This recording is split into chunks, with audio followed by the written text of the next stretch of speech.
आज का शीर्षक है घर आए मेहमान। एक बार की बात है, कृष्णदेव राय राजा के दरबार। एक व्यक्ति आया। उस व्यक्ति के साथ में एक लोहे का बक्सा था जिसमें ताला लगा हुआ था। वह राजा से बोला कि इस बक्से में मेरे पूर्वज की धन संपत्ति है, आप इसको अपने पास रख लो, जिससे कि मैं उत्तर भारत के सभी मंदिरों में दर्शन के लिए जा सकूं। राजा ने उस व्यक्ति की बात को मान लिया। इसके बाद वह व्यक्ति वहां से चला गया। राजा ने अपने सैनिकों से कहा कि इस बक्से को राजा खजाने में रख दो।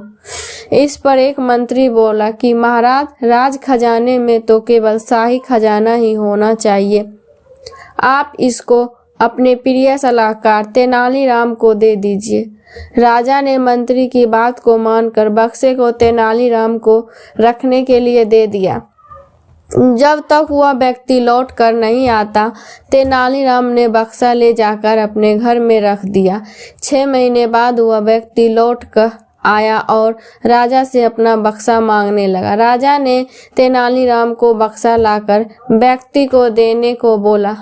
जब तेनालीराम बक्सा लाने घर गया तो उसने देखा कि बक्से का वजन कम हो चुका था। उसको पता चल गया था कि व्यक्ति बेवकूफ बना रहा है। इसके बाद वह खाली हाथ ही दरबार में गया और उस व्यक्ति से बोला कि मैं तुम्हारा बक्सा नहीं ला सकता क्योंकि तुम्हारे पूर्वज हमारे घर आ रखे हैं। उस व्यक्ति ने राजा को कहा कि तेनालीराम झूठ बोल रहा है, यह मेरे खजाने का बक्सा नहीं देना चाहता। इसके बाद राजा बोले कि हम तुम्हारे घर जाएंगे, यदि तुम्हारे घर में इसके पूर्वज नहीं मिले तो तुम्हें सजा मिलेगी। तेनालीराम इसके लिए मान गया। इसके बाद सभी तेनालीराम के घर गए। वहां जाकर सबने देखा कि बक्से के अंदर चींटियां जा रही थी।